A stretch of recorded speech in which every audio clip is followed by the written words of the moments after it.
porte de l'autre côté. Donc c'est Dieu qui sait. En tout cas, rendez grâce en toutes choses, c'est ce que Père France a fait. Ça, ce sont des choses qui font le diable. Quand nous rendons grâce en toutes choses, même pour les choses qui n'ont pas été. Amen. Très important. Je pense que nous avons permis les témoignages, des choses individuelles. Mais il y a quelque chose qui me vient, je ne sais pas si c'est quelque chose, pasteur Joe. C'est dans quel psaume encore? Dans le psaume combien? 144. Aujourd'hui, c'est la fête. C'est un dimanche spécial. C'est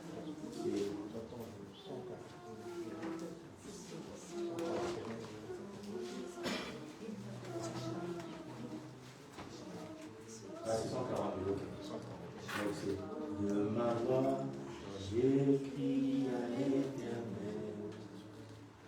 De ma voix, j'ai crié à l'Éternel. Je réponds ma plainte devant lui.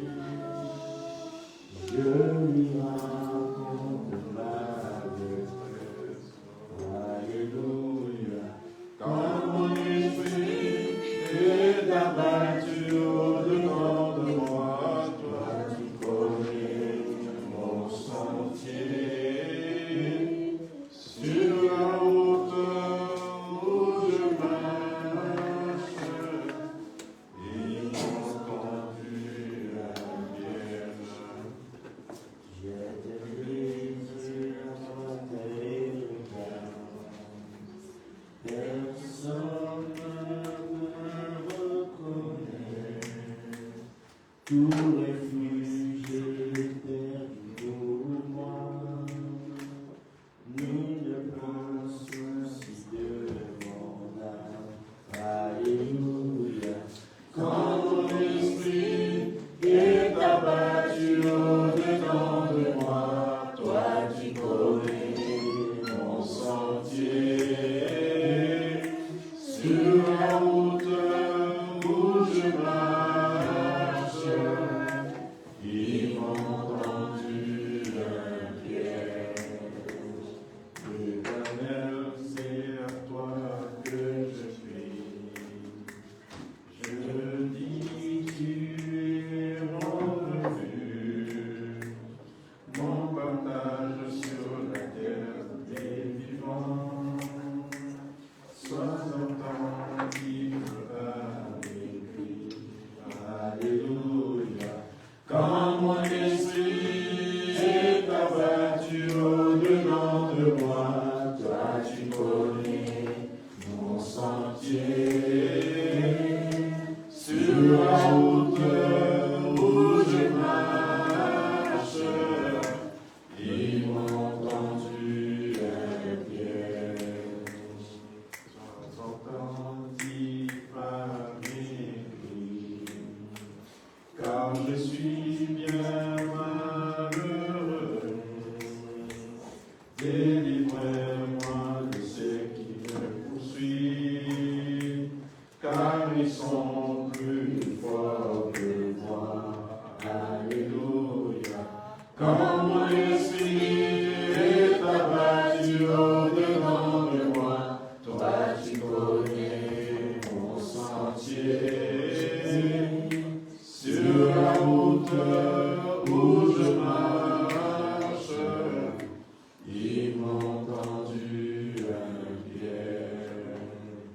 Tire mon âme de sa prison, afin que je célèbre ton nom. Les justes viendront entourés, quand tu m'auras fait du bien. Alléluia. Quand mon esprit est abattu au-devant de moi, toi tu connais mon sentier.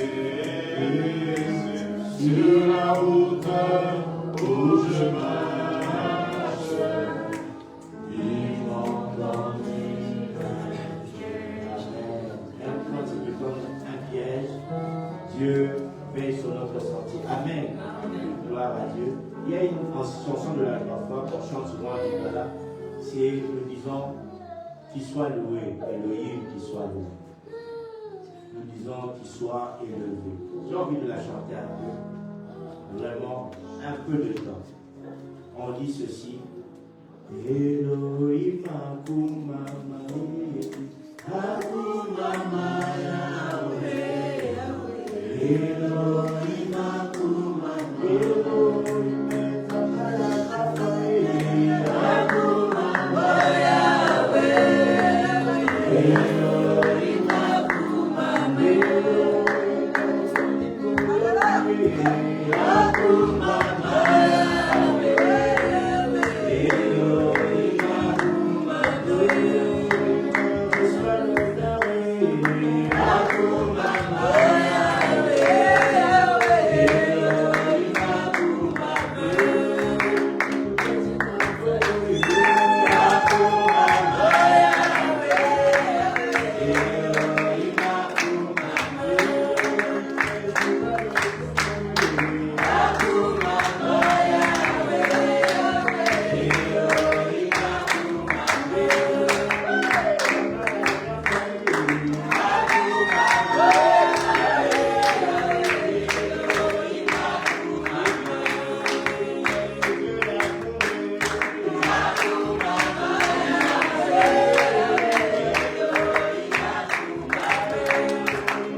Est-ce qu'il a le sourire?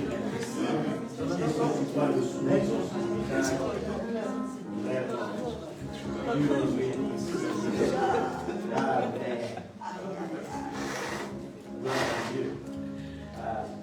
Une fois dans une église, on dit, regarde ton voisin, dis-lui qu'il est beau, que tu l'aimes. Il y avait des anciennes révélations, c'est pour ça que faites attention aux anciennes révélations. Le père s'est retrouvé, c'était son ancienne révélation. On a dit, il te dit, tu es belle et je t'aime. Parce qu'on n'a pas dit, mais te dit, ni lui. Amen. Mais moi, je veux que je dis à l'autre qui est beau, belle, c'est pas mon problème. C'est bien, il faut le dire. Amen. Amen. Amen. Amen. Aujourd'hui, est ressuscité. Il est vivant. Il est sorti du tombeau. Il est vivant. Il est vainqueur. Amen. L'apôtre Paul a regardé ça. Il a dit, ô mort, où est ton aiguillon? Ô mort, où est ta force? La mort, tu fais peur à tout le monde. Nous tous, nous avons peur de toi, la mort. Tout le monde a peur de mourir ici. Personne ne veut mourir. Mais Paul a dit, la mort m'est un gain. Il a dit, la mort m'est un gain parce que je me rends compte du fait que mon maître à moi a vaincu la mort. Il dit même lui-même à un moment, je suis même pressé d'aller rencontrer le maître, mais je dois rester ici parce que vous avez encore besoin de moi. Mais quand je vois déjà qu'après ma mort, je suis déjà auprès du maître, j'ai même hâte. Pour nous les enfants de Dieu, nous n'avons plus peur de la mort. Parce que pour nous, la mort est le passage qui nous conduit à aller à la rencontre de notre Dieu. Parce que Christ a vaincu la mort. Il dit, où est ta force? Tu faisais peur à tout le monde, oh la mort, oh la mort. Tu faisais peur à tout le monde. Abraham est mort, il n'est pas ressuscité. Un tel est mort, il n'est pas ressuscité. Mais le Fils de Dieu, amen, il est mort et il est ressuscité. Amen. Nous allons lire quelques références rapidement. Quelques références, une courte exhortation, après on aura le temps de prier, de louer le Seigneur et surtout d'arrêter tôt et de pouvoir manger ensemble. Amen. Parce que j'imagine que les frères après aussi, ils doivent célébrer. Nous prenons Jean 8, 28. Jean 8, 28. Toujours une chanson douce. Voilà. Jean 8, 28. Jean 8, 28. Alors on prend Jean 8, 28. Notre lecteur à Bible peut-il nous prendre cela? Jean 8, 28. Du nom du Seigneur, Jean chapitre 8 au verset 28. On peut se mettre debout pour la première référence.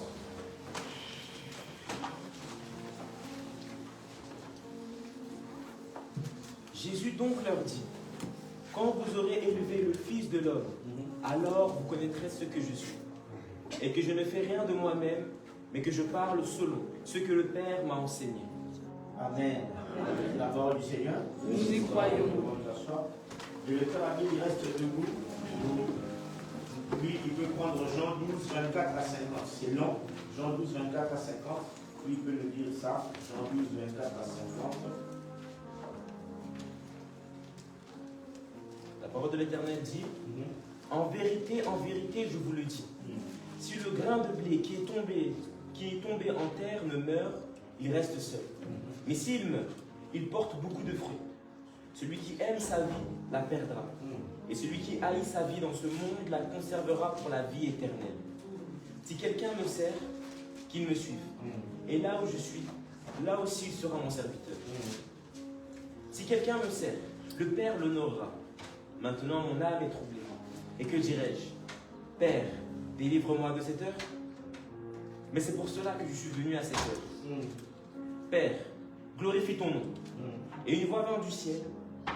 Je l'ai glorifié et je le glorifierai encore. La foule qui était là et qui avait entendu disait que c'était un tonnerre. D'autres disaient, un ange lui a parlé. Et Jésus dit, ce n'est pas à cause de moi que cette voix s'est faite entendre. C'est à cause de vous. Maintenant a lieu le jugement de ce monde. Maintenant le prince de ce monde sera jeté dehors. Et moi, quand j'aurai été élevé de la terre, j'attirerai tous les hommes à moi. En parlant ainsi, il indiquait de quelle mort il devait mourir. La foule lui répondit, nous avons appris par la loi que le Christ demeure éternellement. Comment donc, dis-tu, il faut que le Fils de l'homme soit élevé? Qui est ce Fils de l'homme? Jésus leur dit, la lumière est encore pour un peu de temps au milieu de vous. Marchez, et pendant que vous avez la lumière, afin que les ténèbres ne vous surprennent point. Celui qui marche dans les ténèbres ne sait où il va. Pendant que vous avez la lumière, croyez en la lumière, afin que vous soyez des enfants de lumière. Jésus dit ces choses, puis il s'en alla. Il se cacha loin d'eux. Malgré tant de miracles qu'il avait fait en leur présence, ils ne croyaient pas en lui. Afin que s'accomplisse la parole qu'Ésaïe, le prophète, a prononcée, Seigneur, qui a cru à notre prédication? Et qui le bras du Seigneur a-t-il été révélé?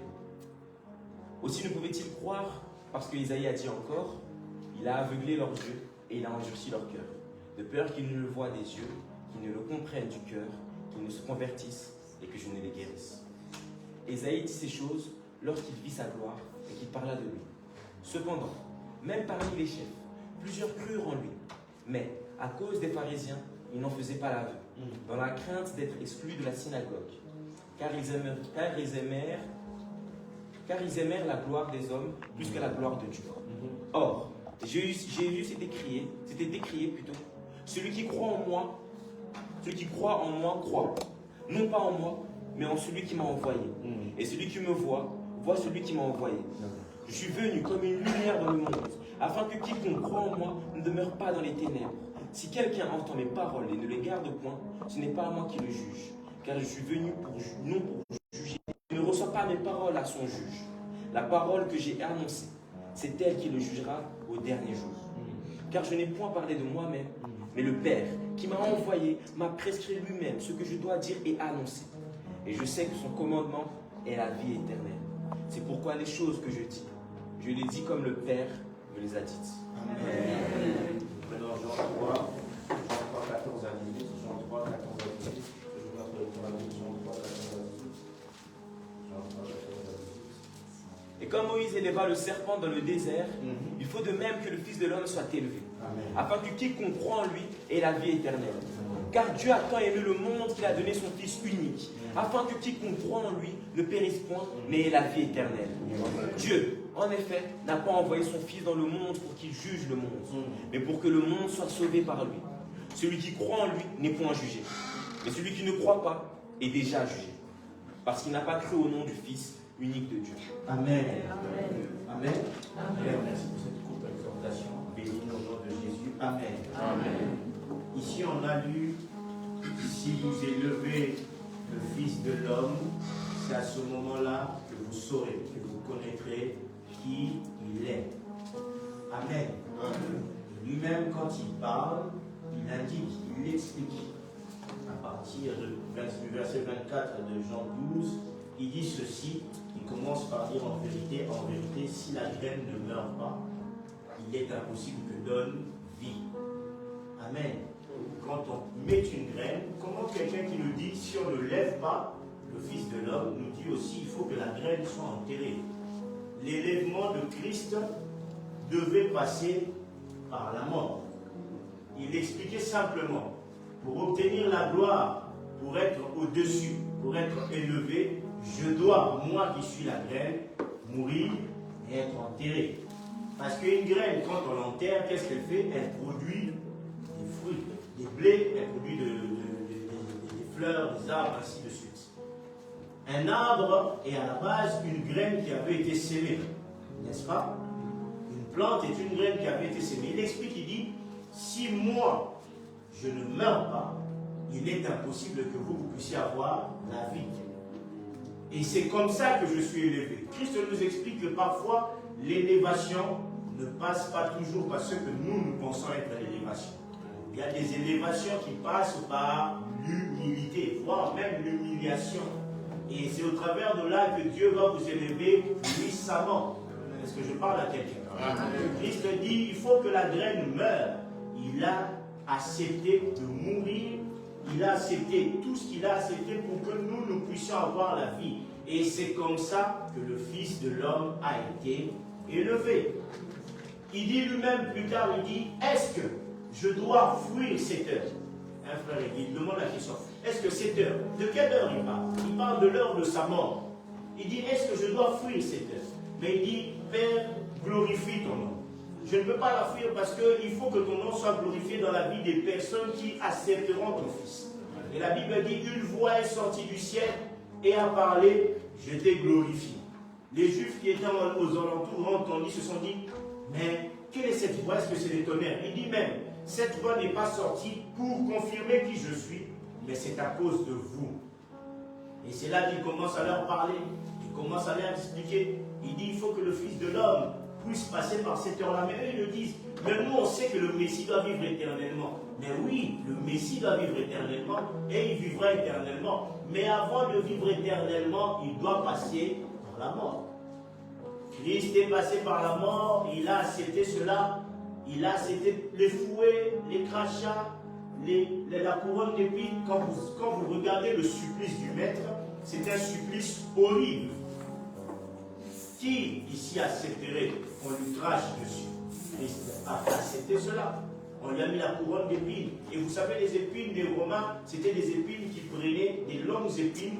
Ils ont dit scientifiquement, c'était entre 7 et 8 cm d'épines. Alors ils ont fait toute une grosse couronne qu'ils mettaient sur la tête de la personne. Et qu'est-ce qu'ils faisaient? Pour ajouter au supplice, ils enfonçaient dans la tête de la personne. Ça veut dire que c'est rentré dans la tête 6 ou 7 cm. Donc vous imaginez l'hémorragie jusque même dans le cerveau. Il a subi ça pour nous. On lui a mis des clous, des longs clous qui faisaient entre 10 et 15 cm. Parce qu'il fallait que ça perce la peau. Et pour qu'il puisse rester fixé sur la croix. Et avec un seul clou, on a cloué ses 2 jambes. Il a subi 40 fouets en acier avec un bout de clou là-bas. Et il a porté sa croix comme ça. Il n'a pas mangé ni bu ce jour-là. C'est pour ça qu'à la croix, il a demandé à la fin, il dit, j'ai soif. Tout ce qu'on lui donnera, c'est du vinaigre. Mais il a accepté cela pourquoi? Parce que quand il a dit, est-ce que je dois fuir cette heure? En fermant les yeux, il a dit, je dois sauver Maya. Non, il y a Aaron que je dois sauver. Ah, je dois regarder, si je ne fais pas ça, Léo n'ira pas au ciel. Ah, si je ne fais pas ça, Gisèle ne connaîtra pas Dieu. Ah, si je ne fais pas ça, Chégna n'ira pas au ciel. Ah, si je ne fais pas ça, Hans n'ira pas au ciel. Ah, si je ne fais pas ça, Aïdil n'aura pas sa place auprès de Dieu. Ah, si je ne fais pas ça, ils n'hériteront pas les royaumes des cieux. Alors, moi, pour être élevé, je dois accepter comme la graine de mourir. Il a accepté comme la graine de mourir. Et au travers de lui, il y a eu une récolte. Dieu a récolté plusieurs enfants, plusieurs fruits qui sont sortis de la mort de Christ. Amen. Amen. Et c'est pour cela qu'il dit, de la même manière que Moïse a élevé le serpent des reins dans le désert, mais le serpent des reins, c'était un serpent qui est mis sur un arbre, c'était une sorte de croix, parce qu'il fallait l'accrocher dessus. Et c'était un moment où Israël était mordu par les serpents. Il fallait une guérison. Celui qui regardait vers le serpent des reins était sauvé. Ça veut dire la seule condition pour être sauvé, il fallait tourner son regard vers le serpent des reins. Il dit, de la même manière que Moïse a élevé le serpent des reins, le Fils de l'homme aussi a été élevé, afin que tous les regards soient tournés vers lui. Et il dit, quand moi je serai élevé, j'attirerai tous les regards vers moi. Pour être sauvé, il faut tourner son regard vers Jésus qui est mort et ressuscité. Le Jésus mort, pendu à la croix au bois, qui est devenu malheur pour que nous puissions devenir bonheur. Il est devenu malédiction pour que nous puissions devenir bénédiction. Quand nous regardons vers lui, nous sommes transformés. Et lui, son élévation est passée par la mort. Est-ce que je parle à quelqu'un? Et la Bible nous dit, Dieu a tant aimé le monde qu'il a donné son Fils unique, afin que quiconque croit en lui ne périsse point, mais ait la vie éternelle. C'est Dieu qui a donné Jésus. Et il le dit lui-même ici dans Jean 12, il dit, les choses et les paroles que j'ai eues, je ne les ai pas eues de moi-même, je les ai reçues de mon Père. Et tout ce que je vous dis aujourd'hui, je les ai reçus de mon Père. Ça veut dire que celui qui croit en moi, croit à la parole de mon Père. On nous dit que certains croyaient en lui, mais ils étaient en cachette, parce qu'ils avaient peur de le dire publiquement. Mais nous n'avons pas honte de le dire publiquement. Beaucoup de gens, la Bible dit ici, ont peur de se convertir. Ils ont peur de se convertir ou d'avouer parce qu'ils préfèrent la gloire de ce monde. C'est écrit ici, on l'a lu, n'est-ce pas? Ils préfèrent la gloire. Mais nous sommes prêts. À quoi sert-il de gagner le monde s'il faut perdre son âme? Nous acceptons que comme le maître, même si on nous critique, même si on nous pointe du doigt, même si on dit vous êtes dépassés, vous êtes ceci, ils peuvent dire ce qu'ils veulent. Mais nous savons que nous avons choisi la bonne part. Amen. Amen. Et c'est la part de la vie. Car Christ est mort, bien plus, il est ressuscité. Et il nous a donné la vie. Et il a dit, je suis élevé. Regardez-moi là où je suis. Je vous donne la vie. Amen. Est-ce qu'il y a quelqu'un qui aujourd'hui est prêt à tourner son regard vers Jésus? Amen.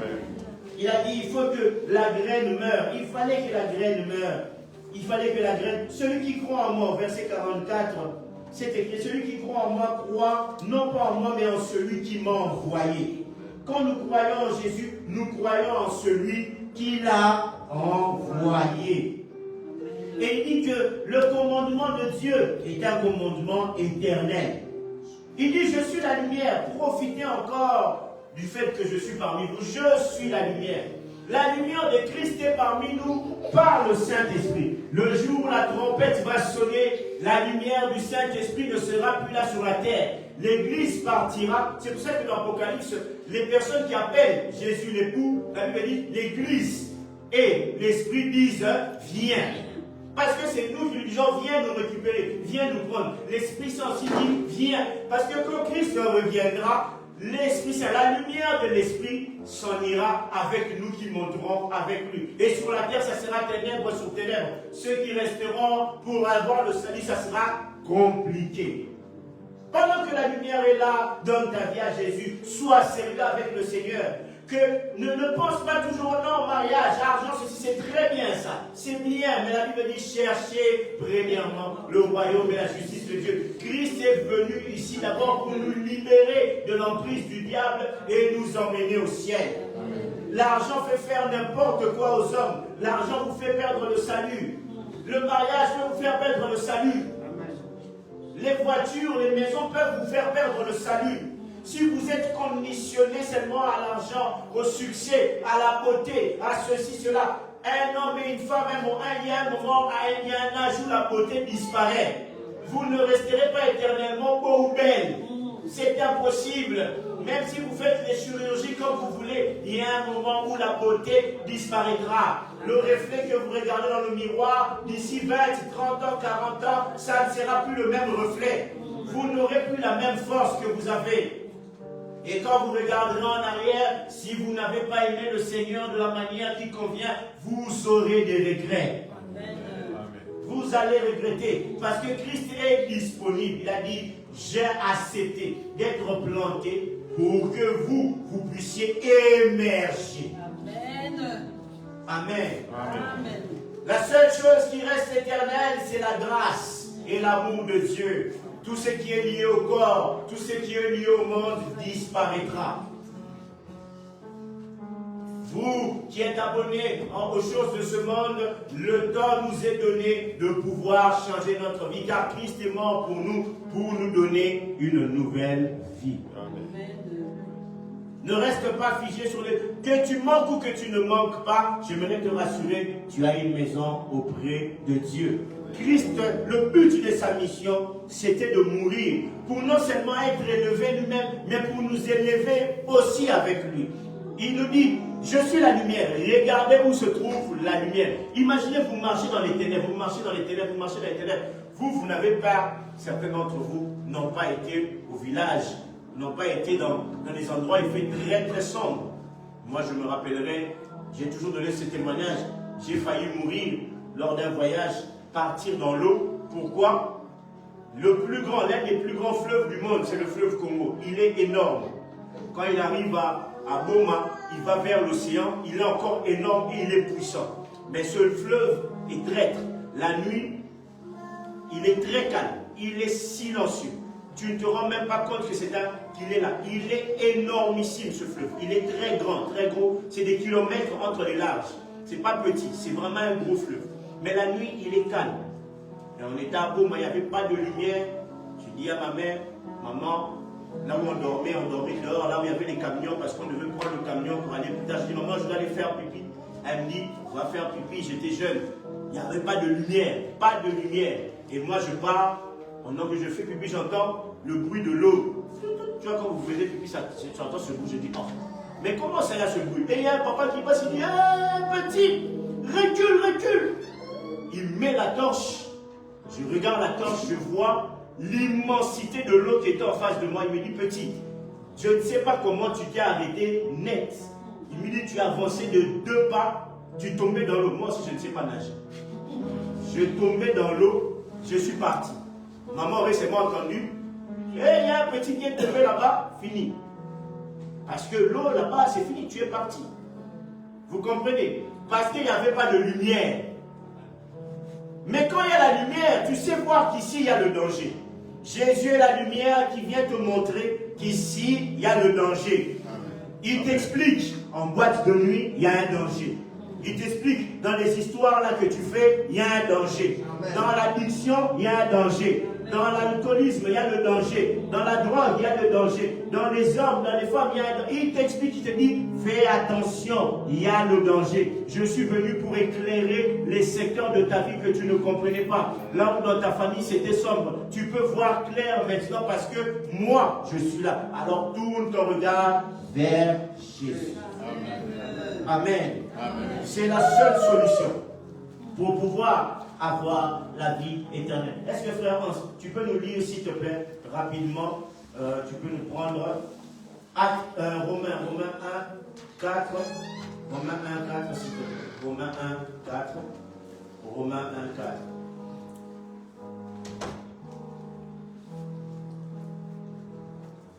Du nom du Seigneur. Amen. Et déclaré fils de Dieu avec puissance, selon l'esprit de sainteté, par sa résurrection d'entre les morts. Jésus-Christ notre Seigneur, par qui nous avons reçu la grâce et l'apostolat. Amen. Pour amener Tu peux t'arrêter là. Et tu peux prendre aussi Acte 2, 23 à 24.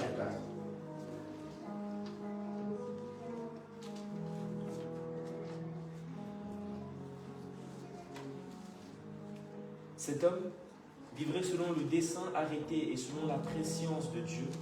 Vous l'avez crucifié. Vous l'avez fait mourir par la main des impies. Mais Dieu l'a ressuscité en le délivrant des liens de la mort, parce qu'il n'était pas possible qu'il fût retenu par elle. Amen. Amen. Tu peux nous prendre aussi, s'il te plaît, tu vas nous prendre Apocalypse 1, 17 à 18. Apocalypse 1, 17 à 18.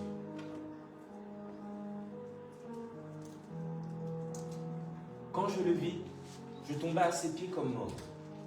Il posa sur moi sa main droite en disant, ne crains point, je suis le premier et le dernier, et le vivant. J'étais mort et voici, je suis vivant au siècle des siècles. Je tiens les clés de la mort et du séjour de mort. Écris donc les choses que tu as vues, et celles qui sont, et celles qui doivent arriver après elles. Amen. Amen. Amen. Eux se sont posé la question, mais le Messie ne doit pas mourir. Mais ils ne savaient pas que David avait déjà prophétisé, les prophètes aussi ont déjà prophétisé, tu ne laisseras pas mon corps connaître la corruption, tu ne laisseras pas ton roi connaître la corruption. Et l'apôtre Paul nous dit ici qu'il a été déclaré fils de Dieu selon la puissance de la résurrection. Et l'apôtre Pierre dit ici, ce Christ que vous avez crucifié, celui que vous pensez qu'il était mort, Dieu ne pouvait pas accepter qu'il reste dans les liens de la mort. Je vais rassurer quelqu'un, si tu tournes tes regards vers Jésus, Dieu n'acceptera pas que tu restes lié par les liens de la mort. Christ est sorti du lien des liens de la mort, il est ressuscité. La Bible nous dit que, et moi ce que j'aime, c'est que les apôtres, très souvent même quand ils disent que Jésus est vivant, ça veut dire que même dans la mort, Christ a continué à travailler. Ça veut dire même dans la mort, il travaillait comme un vivant. La Bible nous dit qu'il est parti dans les profondeurs pour aller enseigner à tous ceux qui ne l'avaient pas vu vivant. Ceux qui étaient morts avant, il les a enseignés à l'époque de Noé, ceux qui étaient morts depuis l'époque de Noé, le déluge. Il est parti leur parler, il a dit, vous savez, celui qui devait arriver pour sauver les hommes, c'est moi. Vous aussi, la grâce vous est donnée de pouvoir croire en moi. Il est parti même dans les profondeurs de la terre pour parler encore. Est-ce que je parle à quelqu'un? On nous dit que quand après avoir terminé sa mission sur la terre et dans les profondeurs, il ne pouvait plus rester dans les liens de la mort. Et il est ressuscité, sorti du tombeau. Amen. Et on nous dit ceci. Lui-même, il se présente à Jean, il dit, je suis le premier et je suis le dernier. J'étais mort et maintenant je suis vivant. Jean le voit, Jean connaissait, vous savez, Jean connaissait Jésus. Ils ont mangé avec Jésus. Il dormait même sur la poitrine de Jésus. C'est son vieux, c'est son gars. C'est comme si moi aujourd'hui, il me voit et dit, Il ne me reconnaît pas. Et pourtant, il me voit tous les jours. Christ l'a dit, mais c'est qui? Souvent, si on regarde, il dit, mais j'en vois un homme apparaître au milieu du chandelier, avec les yeux ardents, habillé en blanc, tout ça. Jean, il dit, mais c'est qui? Il lui dit, oh, calme-toi, c'est moi. Je suis le premier, le dernier. Jean reconnaît, ah, c'est le maître. Aspect a changé. Amen. Est-ce que vous comprenez? Amen. Lui, il a connu le maître quand il était homme sur la terre. Mais quand il est ressuscité, ce n'est plus la même personne. Là, il s'est présenté à Jean comme étant le commencement et la fin, l'alpha et l'oméga. Il s'est présenté à lui comme étant le roi des rois. Quand il est sorti du tombeau, la première des choses qu'il a crié, il a dit, tout pouvoir m'a été donné dans les cieux, sur la terre, et même sous la terre, parce que même sous la terre, j'ai été leur parler. Ça veut dire que j'avais même le pouvoir de me promener librement sous la terre. Rien ne peut me résister. Alors quand Jean le voit dans toute sa gloire, il ne reconnaît pas. C'est comme quand les gens, quand Dieu vous aura fait du bien, certaines personnes ne vous reconnaîtront plus. Est-ce que c'est toujours Maman Kanda? Est-ce que c'est toujours Maman Arlette? Est-ce que c'est toujours lui? La gloire vous change, vous transforme. Vous passez du berger derrière les brebis avec l'odeur des animaux au roi dans une maison, sur un trône, et on ne vous reconnaît plus. Ce n'est plus la même chose. Avant, on disait, est-ce que le petit David là, est-ce qu'on peut aller le chercher? Et puis on vient se présenter devant vous, on dit, son Altesse, est-ce qu'on peut avoir un rendez-vous? C'est ce que la gloire fait. Amen. Est-ce que je parle à quelqu'un? Amen. Et Jésus dit, j'étais mort, je suis ressuscité. J'aimerais rassurer une personne, si vous tournez vos regards vers Jésus, vous ne tournez pas vers un Dieu mort ou une personne qui a un temps limité. Vous tournez vos regards sur celui qui vit éternellement. Il dit, j'étais mort et je suis ressuscité. Je suis vivant. Je suis le commencement et la fin, le premier et le dernier. Tout passe par moi, tout commence par moi, tout se termine par moi. Je suis le commencement. Ton problème a un commencement, elle a une fin. C'est moi qui viens mettre fin à tous les problèmes. Il dit, regardez-moi, je veux venir mettre fin à tous les problèmes. Oh, le serpent nous a mordu. Regardez-moi. Je suis vivant, je ne suis pas mort. Ce n'est pas une histoire de famille où le grand frère de la famille qui aidait la famille a disparu, où la famille se retrouve. Non, le grand frère de la famille qui aidait la famille, il est vivant. Amen. Donc je parle à quelqu'un. Il n'y a jamais eu de succession de royauté avec lui. Il n'y a pas eu, oh non, on a eu Philippe Ier, on a Philippe deuxième, Philippe troisième, Louis XV, Louis XIV. Il n'y a pas de cela. Lui, c'est Jésus unique. Il n'y a pas de Jésus premier, Jésus deuxième. Non, c'est Jésus unique. Le même hier, aujourd'hui, éternellement, l'alpha et l'oméga. J'étais mort, je suis parti faire une mission, je suis ressuscité et je suis vivant. C'est moi la vie. J'étais parti pour prendre les liens de la mort, pour vous donner la vie. N'ayez même pas peur de la mort, parce que quand vous mourrez en Christ, vos œuvres vous précèdent. Vous êtes la vie désormais. Oh, il l'avait annoncé. Il l'avait annoncé depuis le début. Il l'avait annoncé. C'est ça qu'on connaît, c'est un jour nouveau. Parce que le jour nouveau, avant ce jour nouveau, les gens avaient peur de la mort. Mais quand le jour nouveau est arrivé, les gens n'ont plus peur de la mort. Il avait prévenu, il avait annoncé, je suis le chemin, je suis la vérité et je suis la vie. Si vous pensez que vous allez faire des hommages sur mon corps, comme vous avez l'habitude de faire sur les autres, moi ce n'est pas ça. Vous connaissez là où on a enterré Abraham. Vous connaissez là où on a enterré un tel. Mais moi, vous ne verrez même pas mon corps, parce que quand vous viendrez pour mettre l'huile des morts, moi j'aurai déjà ressuscité. Amen.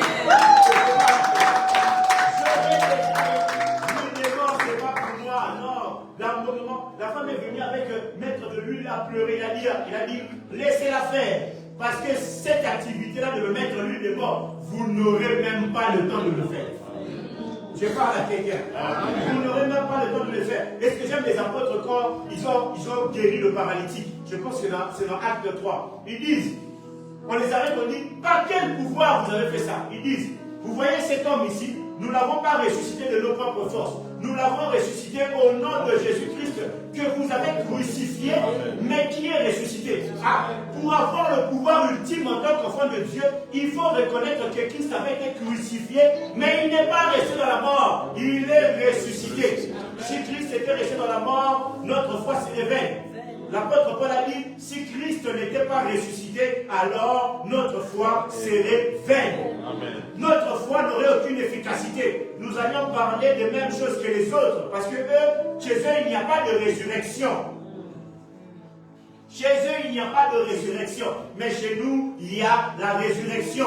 Ça veut dire que quand le diable se présente devant toi, tu lui dis, tu viens devant moi, mais moi, celui qui est avec moi, ce n'est pas le Jésus homme simplement, mais c'est le Christ ressuscité. C'est pour ça que la dimension de Paul était forte, parce que Paul dit, moi je n'ai pas été enseigné comme les autres par le Christ vivant. Moi j'ai été enseigné par le Christ ressuscité. Je l'ai rencontré en chemin, il n'était plus vivant. Il m'a parlé en étant déjà dans la gloire. Amen. Nous aussi, nous n'avons pas vu Jésus comme ça. Qui a vu Jésus comme ça? Non, on n'a pas vu. Nous avons été enseignés et nous sommes encore. Il est passé pour nous. Il est ressuscité. Frère, est-ce que tu peux nous prendre, s'il te plaît, ce verset? Et puis nous allons terminer. Nous allons prier 5 minutes et puis nous pourrons terminer notre culte. Tu peux nous prendre, s'il te plaît, Luc 24, 1 à 10. Luc 24, 1 à 10, s'il te plaît. Julien, mon Seigneur. Amen. Le premier jour de la semaine, elles se rendirent au sépulcre de grand matin, portant les aromates qu'elles avaient préparés. Elles trouvèrent que la pierre avait été roulée de devant le sépulcre. Et étant entrées, elles ne trouvèrent pas le corps de Jésus. Comme elles ne savaient que penser de cela, voici deux hommes leur apparurent, en habits resplendissants. Saisies de frayeur, elles baissèrent le visage contre terre. Mais ils leur dirent, pourquoi cherchez-vous parmi les morts celui qui est vivant? Amen. Il n'est point ici, mais il est ressuscité. Souvenez-vous, de quelle manière il vous avait parlé lorsqu'il était encore en Galilée et qu'il disait, il faut que le Fils de l'homme soit livré entre les mains des pécheurs, qu'il soit crucifié et qu'il ressuscite le troisième jour. Et elles se ressouvinrent des paroles de Jésus. Alors autour du sépulcre, elles annoncèrent toutes ces choses aux 11 et à tous les autres. Celles qui dirent ces choses aux apôtres étaient Marie de Magdala, Jeanne, Marie, mère de Jacques, et les autres qui étaient avec elle. Amen. Tu peux nous prendre Matthieu 28, s'il te plaît. 1 à 4, s'il te plaît. Matthieu 28, 1 à 4. Matthieu 28, 1 à 4. Matthieu 28, 1 à 4. Après le sabbat, à l'aube du premier jour de la semaine, Marie de Magdala et l'autre Marie plutôt, allèrent voir le sépulcre. Et voici, il y eut un grand tremblement de terre, car un ange du Seigneur descendu du ciel vint rouler la pierre et s'assit dessus. Son aspect était comme l'éclair et son vêtement blanc comme la neige. Les gardes tremblèrent de peur et devinrent comme morts. Et puis tu prends Romains 8, 11, s'il te plaît. Romains 8, 11. Romains 8, 11. Et si l'esprit de celui qui a ressuscité Jésus d'entre les morts habite en vous, celui qui a ressuscité Christ d'entre les morts rendra aussi la vie à vos corps mortels par son esprit qui habite en vous. Amen. Amen. Amen. Amen. Le premier jour de la semaine, comme aujourd'hui, les femmes se sont rendues au sépulcre, pensant le sépulcre de Jésus. Moi, j'ai beaucoup aimé parce que la Bible dit on l'a enterré dans un jardin, dans un sépulcre neuf. Je me suis dit, waouh, le péché est rentré dans un jardin et la vie aussi est arrivée dans un jardin. Amen. Je ferme la parenthèse pour aujourd'hui. Amen. Dans la main là-bas, et puis les femmes arrivent le premier jour, elles partaient tristes avec des aromates, avec des fleurs, parce qu'on n'avait pas eu le temps de l'embaumer, c'était le sabbat, on ne pouvait pas travailler pendant le sabbat. Donc ils se disent, ah, le corps du maître, ça fait déjà quelques jours qu'il est là-bas, peut-être qu'ils sont déjà un peu, on va quand même essayer d'embaumer, mettre les huiles du deuil, parce que chez les Hébreux, il fallait mettre de l'huile pour le deuil, il fallait embaumer le corps, il faut le nettoyer, il faut le mettre bien, les parfums. Elles partaient tristes et disent, ah, peut-être que ça sent déjà un peu mauvais. Elles partaient pour pleurer. On parle même de Marie, mère de Jacques. Donc, mère de Jacques, c'est sa propre mère, Marie. Donc, elle partait aussi voir son fils. En disant, ah, je veux voir mon fils, ah, mon enfant, ceci, cela. Pendant qu'elles partaient, elles arrivaient là-bas, elles s'attendaient à trouver la pierre roulée. Quand vous lisez même dans Marc, on dit, elles se posaient même la question, comment allons-nous rouler la pierre? Elles se disent, la pierre elle est très grande. Non seulement il y avait la pierre, mais il y avait aussi des soldats devant. On avait dit des soldats parce que les soldats, on dit, il avait dit qu'il allait ressusciter. On va mettre des soldats comme ça. il ne va pas, les disciples ne viendront pas voler son corps. Ok? Elle parle, elle dit, ah, qui va nous voler la pierre? En plus, ces soldats sont là. Donc, elle part avec des inquiétudes. Elles arrivent là-bas devant, comme dans un film. Vous savez, quand il y a la musique là du changement. Ah, scénario changé. Vous arrivez. Allez. Ils arrivent devant. Oh, mais le film a changé. Qu'est-ce qui s'est passé? Qu'est-ce qu'il y a? La Bible nous dit que un tremblement de terre s'est passé. Il y a un tremblement de terre s'est passé. On nous dit, un ange est venu du ciel. Il est venu, il a roulé la pierre et il s'est assis dessus. Les soldats qui ont vu ça, ils étaient comme pétrifiés. Ah, j'aimerais dire à quelqu'un, quand la solution va arriver, que le tremblement de terre va se faire, c'est qu'on avait mis devant là pour t'empêcher de sortir. Ils seront comme pétrifiés. Je parle à quelqu'un. Christ il est sorti, il avait déjà expliqué bien Lazare. Il avait dit à Lazare, sors. Lazare est sorti avec ses liens. Comment quelqu'un qui a des liens peut marcher jusqu'à la porte? Lui aussi, quand l'esprit est venu pour le ressusciter, le maître est sorti, il s'est débarrassé des liens. Dans la tradition juive, on dit même qu'il s'est débarrassé des liens, il les avait mis en ordre. Il les a mis bien simplifiés sur le. Et puis il est sorti. Il est sorti du tombeau. Les gardes qui étaient censés l'empêcher de sortir l'ont vu sortir. Les anges sont venus, se sont posés sur la pierre. Ils ont roulé la pierre. Que les pierres qui sont devant les tombeaux de nos vies puissent être enroulées. Amen. Que les liens disparaissent. Qu'on puisse sortir. Ceux qui pensaient nous arrêter, qui nous voient sortir. Ah non, ceux qui pensaient nous arrêter, qui nous voient sortir. Car Christ est ressuscité. Ah, si le maître est ressuscité, comment nous on peut encore rester dans le tombeau? Ce n'est pas notre place là-bas. Ce n'est pas notre place. Le maître est sorti. Oh, les attaques de la nuit, les attaques de la nuit. Je parle à tout esprit qui m'entend aujourd'hui, toute puissance négative qui attaquait les enfants de Dieu la nuit, dans le sommeil, peu importe qui vous êtes, vous allez les libérer au nom de Jésus-Christ. Nous sommes sortis du tombeau. Il est impossible que nous restions dans les chaînes et dans les liens. Nous sommes sortis. Christ est sorti. Les femmes sont arrivées. Les anges les ont posé la question. Pourquoi cherchez-vous parmi les morts celui qui est vivant? Il n'est plus ici. Ah, on ne cherche pas parmi les morts ce qui est vivant. Dans cette église, il n'y a que des vivants. Il n'y a pas de morts ici. Je le dis, il n'y a pas de morts ici. Ce n'est pas ici qu'on cherche les morts. Ici, c'est une assemblée de vivants. La nuit, nous sommes vivants. Le jour, nous sommes vivants. Même quand nous dormons, notre esprit est éveillé. Nous sommes enfants de Dieu. Personne ne peut nous lier encore, ni nous garder dans le tombeau. Le maître n'a pas connu la pourriture, tu ne connaîtras pas la pourriture. Le corps du maître n'a pas sorti d'odeur, tu ne sortiras pas d'odeur. Oh, je parle à quelqu'un ou pas? Oh, cette situation a assez duré. Peut-être que toi, tu es encore au vendredi. Tu es peut-être encore au vendredi. On vient encore de te mettre au tombeau. Tu dis, la situation a duré. Non, tu n'es encore que le vendredi. Peut-être que tu es déjà arrivé au samedi. Mais j'aimerais t'annoncer, cette situation-là le dimanche matin, elle prend fin au nom de Jésus. Amen.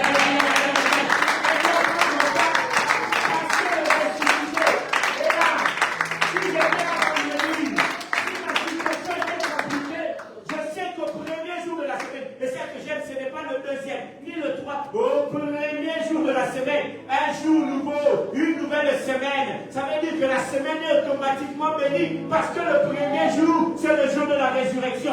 Pas le deuxième, pas le troisième, pas le quatrième, mais le premier jour.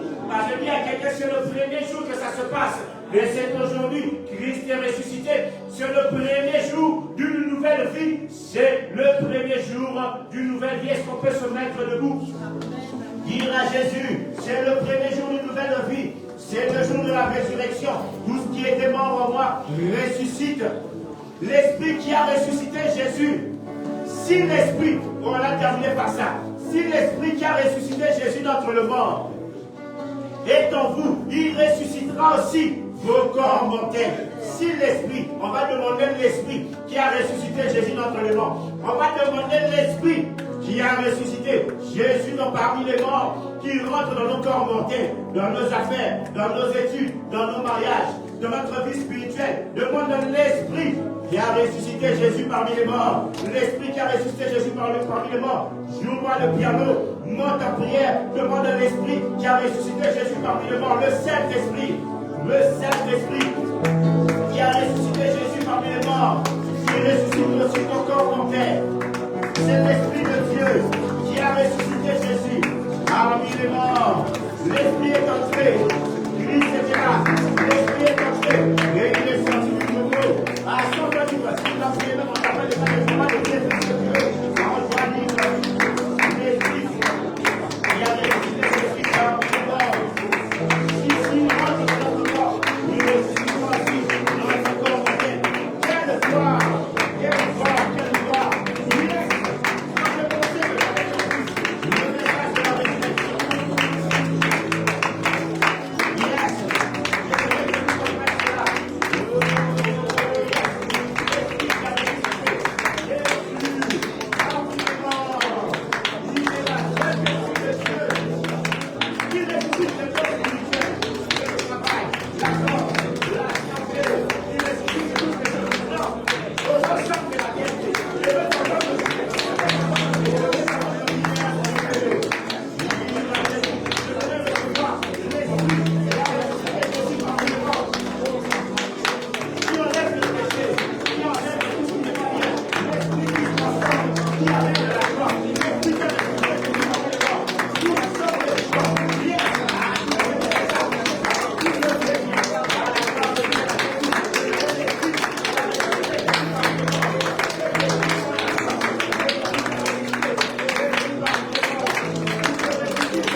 Louez le Saint-Esprit.